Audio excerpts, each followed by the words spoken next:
So guys, what's going on? Welcome back to the channel and welcome back to a new video. So in this one today, you're going to get all the build up for Sunday's game as Manchester United are back at Old Trafford taking on Crystal Palace. And as always guys, we're going to go through the latest transfer news going on surrounding Manchester United. We're going to talk through Patrick Dorgu, some news on him, nothing to be concerned about, but we do have an update on that situation and when he might be available to start training and of course start playing games. We got some new updates on Alejandro Garnacho, and towards the end of the window, there's a real possibility that he could end up leaving Manchester United, with Napoli coming back in and Chelsea still very interested. And also we're going to talk about Marcus Rashford and that situation going on with him and his potential move away from Manchester. And also a little update on Matthias TEL, the Bayern Munich forward, who is attracting interest from all Premier League clubs, a lot of the top six as well, as he's announced he will be leaving Bayern Munich in January. So another one to look out for in the coming days of the window, which again, there's not long left now. So Manchester United's business, will we get any more done? Or is Patrick Dorgu going to be the only player Manchester United will be buying this January? Let me know down below. But before we get into it, guys, please make sure to like, comment, share, and subscribe if you guys are enjoying the content. And let's start off the video with all the transfer news going on. We've got some outlets to read for you.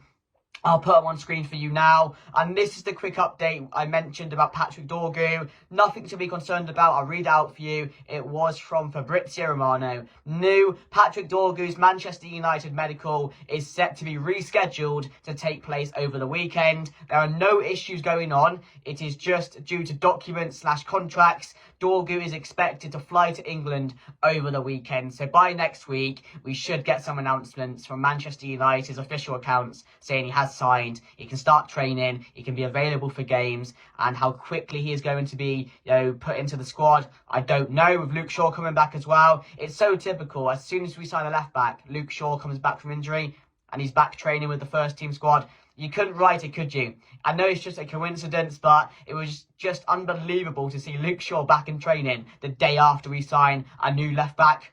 It's crazy business, but that was the only news we had on Patrick Dorgu. So like I said, nothing serious going on. The transfer's going to happen. I'm very happy with it. We do know it's a 5-year deal. And again, it's a very exciting prospect that Manchester United have at Manchester United now. And I'm really excited to see how he can do. And let's get on to the news about Alejandro Garnacho. This came out this morning. I'll read it for you now. It should be on screen. And this was from Tant Zilowick. I think he's a very, very genuine outlet from Germany. I think he is very reliable as well. Chelsea are ramping up their interest for Alejandro Garnacho and intend to submit a bid for him. So this is what I told you guys earlier. Chelsea and Napoli are still both in the running for Garnacho. I know it's getting late for the late in the window now. We haven't got many days left of it, and Napoli really want Garnacho. Chelsea are really considering another bid. They go a bit higher than their original one, so it'll be really interesting to see. I mean, Napoli bid for him, didn't they? Chelsea haven't put a bid for him officially, I don't think. I haven't seen anything about that being rejected. Let me know down below if I've missed something, but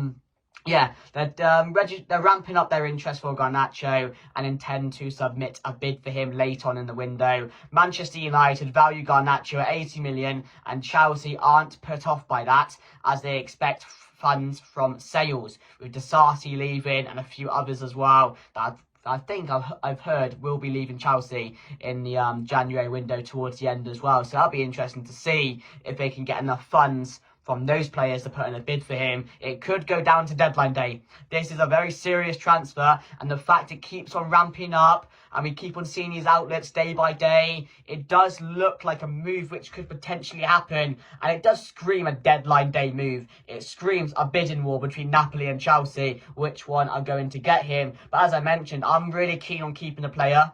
Recent games, he's been arguably our best player as well, best performing player on the pitch, and I don't think he's concerned.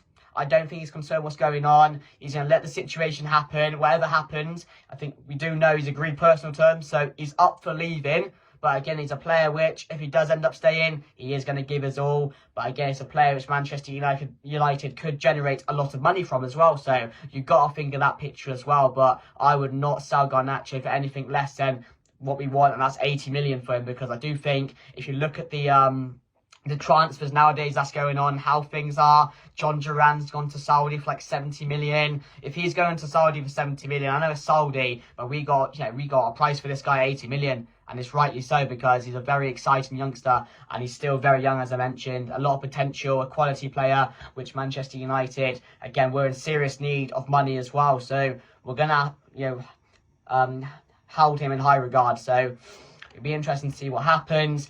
And, this was the, this was the Napoli side of things. Yeah, another outlet for you guys from Core Sport, which goes on to say Manchester United now want 55 million for Alejandro Garnacho. Napoli are now facing issues with his salary, as he is demanding more than 4.5 million per season after tax. So, Napoli still very interested, problems occurring with that deal at the moment. And again, it's one they could be interested in going to deadline day with as well. So it'll be very interesting to see what happens with that transfer, guys.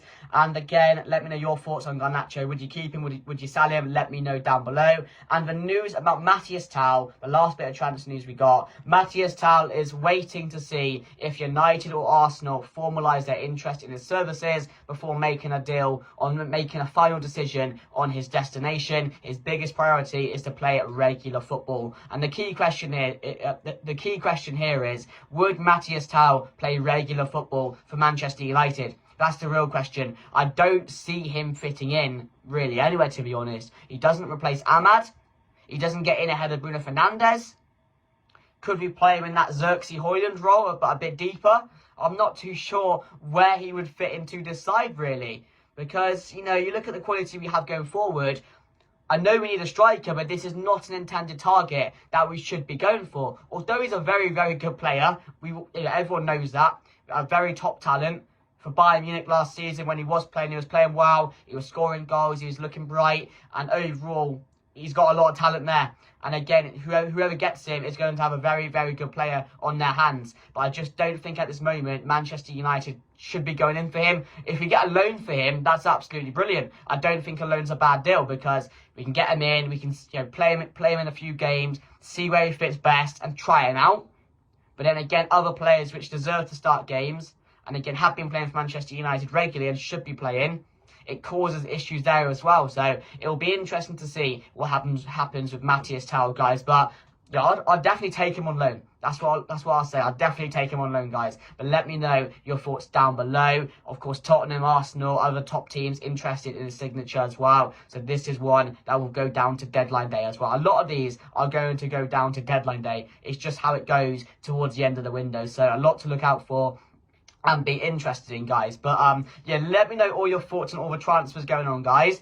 As I mentioned, the next preview video I do will probably be near enough a time the transfer window is going to be closing. So I might do a deadline day video and see what deals we get done, if we get any more done, because we know we still need a striker.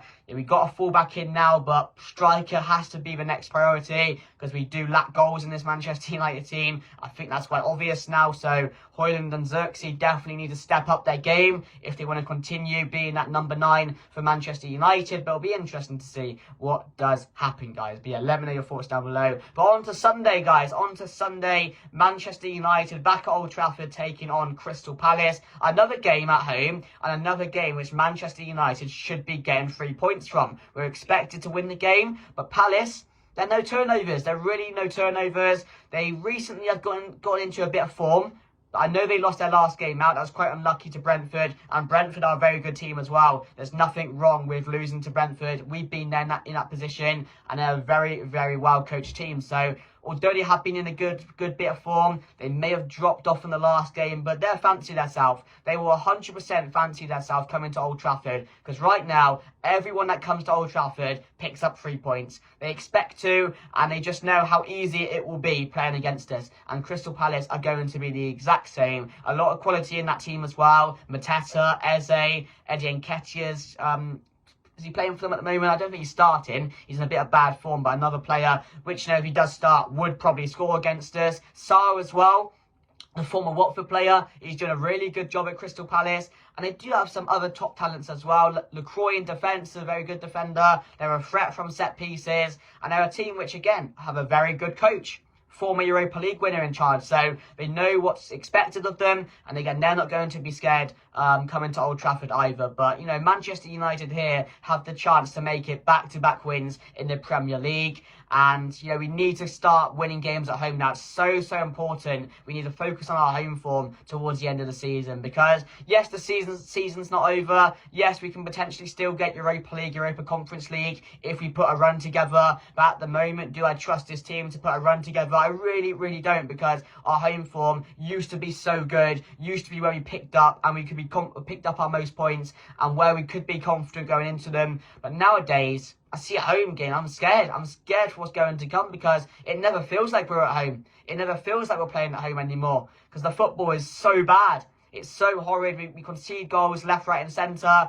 We can't defend at home anymore, so it's really tricky, and I need that to change. I think everyone does, because we need to make sure our home form is top notch, but at the moment we're nowhere near that happening. So it's just about, for me now, putting a run together if we can. It's so important we do. Build on that Fulham game. It wasn't the best of games, but to come out of that game with 3 points, you can kind of say to the players, you know, you dug deep there, you managed to find the goal, and that's really important. That is a sign of a decent team. When you're really struggling, the game's going nowhere, you find a way to get that goal, and that's what we did. So I'm hoping we can now get a bit of confidence off of that game, bring it into this one, pick up a win on Sunday, and hopefully go on a bit of a run. But let me know your thoughts down below, guys. I will put my team on the screen now. It should be here for you guys, and I have gone with Joshua Zirkzee to start this game over Rasmus Højlund. I want Zirkzee to get a run of games now. I feel it's so important, because how poor Rasmus has been recently, that we allow Joshua Zirkzee to play 3 or 4 games in a row and see how he does. I only think that's fair. I don't mind Rasmus coming off the bench with 20 minutes to go, etc. You can have an impact on the game, but start Joshua Zirkzee in the next couple of games and just see what can happen. It's only fair. You give both your strikers the best chances to prove you wrong, because both of them, as we know, aren't good enough. Let's be honest. We've seen a bit from Zirkzee. Rasmus has been nowhere this season, and that's why we're in dire need for a striker. But again, I would just play Zirkzee in this one. But let me know your thoughts down below. Mainu coming back into the squad alongside Agate. I have gone with the back 3 of Yoro, De Ligt and Martinez, who has been playing really well recently. He's one of the standout players in this Manchester United team at the moment. Ahmad hopefully can get back into the goals this Sunday. Bruno, and again, has to step up from the last game. Wasn't really good against Fulham, but we tend to see this with Bruno, where he has this spectacular game, and the next game he's rather quiet. So it'll be interesting to see how a team gets on, and if they get a bit of a confidence boost from that Fulham win. But yeah, final thoughts going into the game. Yeah, we can't lose this game. We can't lose this game. We can't afford to keep on, you know, at this form where we just play well, we pick up a result, or, you know, might not play well, but still pick up the result, and then we don't build on it, etc. We really need to, you know, really dig deep now and start pulling out results and going on a bit of a run. But yeah, my final thoughts, I'm going to say Manchester United to win this game. I'll go 2-1. I do think we'll concede. We always concede at home, but I'm feeling like we're going to win this game, and I hope I'm right, because I know Palace are a decent team, but we still should be beating this Palace team under Glasner. And again, they just lost as well, so you never know what could happen. But yeah, I'm not confident going into the game. I'm not confident going into any of these games at the moment. That's just how it is, and I think a lot of you guys would agree with me. But I'm going to go 2-1. I'll say Ahmad, and I will say... No, I'll go Ahmad to get both goals. Why not? Ahmad's in good form. He's playing well at the moment, and hopefully he can get back in the goals. But make sure to like, comment, share, and subscribe. Let me know your thoughts on all the transfer news going on. Thank you for watching, guys. We are so close to, I think, 8,000 subscribers. So hopefully we can get there very, very soon. Thank you for watching. Like, comment, subscribe, and I'll see you guys later. Goodbye.